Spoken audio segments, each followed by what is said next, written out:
Is it a caricature again to say that she was brought down by Europe? Obviously, her downfall is a central part, obviously, of this book. I think I would say that in an important sense she was brought down by Europe. I think there were three fundamental factors, or possibly four. One was that the economy was going wrong because of the Lawson boom. Yeah. Another was the poll tax. Another was the feeling she's been around too long, we're fed up with her. Those were all important. And they all affected public opinion and the backbenchers. But the way she was actually killed politically was really by the behaviour of the cabinet. And they were much more moved by Europe than by those other issues. And they were particularly horrified, Geoffrey Howe and Michael Heseltine particularly horrified by the idea that she would weaponise, as people now say, the European issue electorally. They always want to keep it away as a subject that the electorate was considered too stupid to deal with, and she wanted to open it up to the public arbitrament and to raise a sort of democratic deficit point about the whole thing. And this really, really, really alarmed Howe and Heseltine. And of course, it was the Foreign Office and people like that were very worried about isolation and all the things. So. And she raised the subject of the referendum, which in those days would have been on the single currency, while she was still in office, just at the very end. In fact, partly in one case, with an interview with me when she was fighting the leadership election, and another interview with Michael Jones of the Sunday Times. And this, of course, double alarmed the cabinet. Not only did she want to make it an issue at an election, but she wanted to have a special referendum. And they weren't having it. And I think they thought, this has got to stop.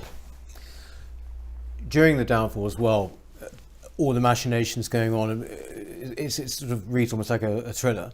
But again, new light has been shed. We've seen this characters emerging in a different light. I'm thinking of John Major.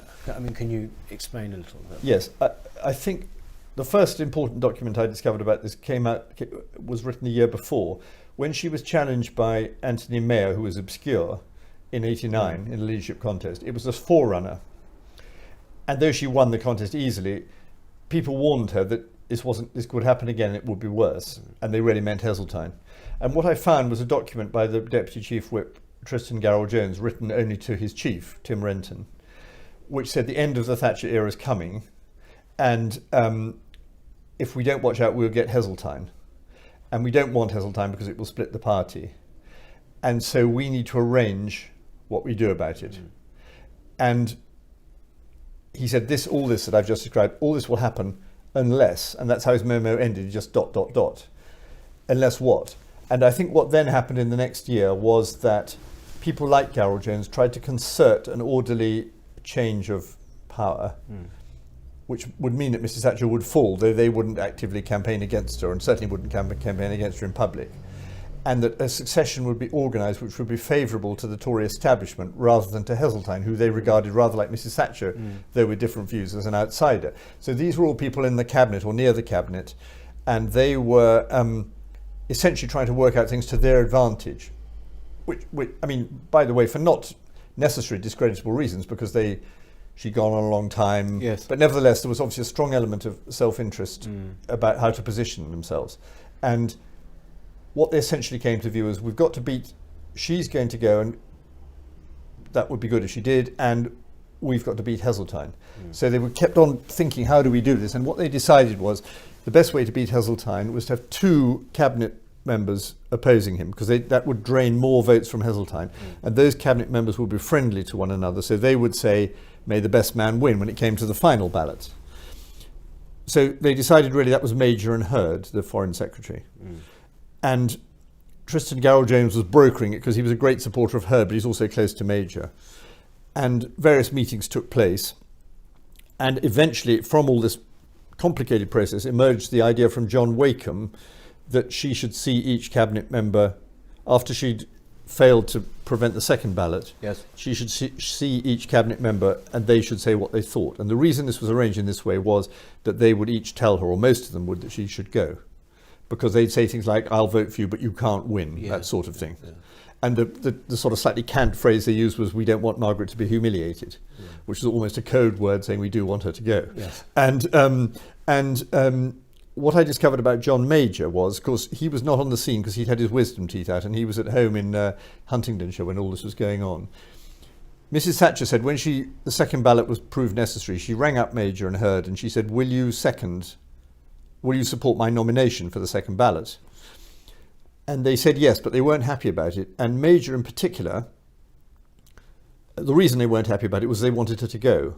And the additional reason was they wanted to succeed her. And if she stood in a second ballot as cabinet ministers, they couldn't fight against her. So they'd have to resign from the cabinet if they were to contest it with her. So Major had this great conundrum.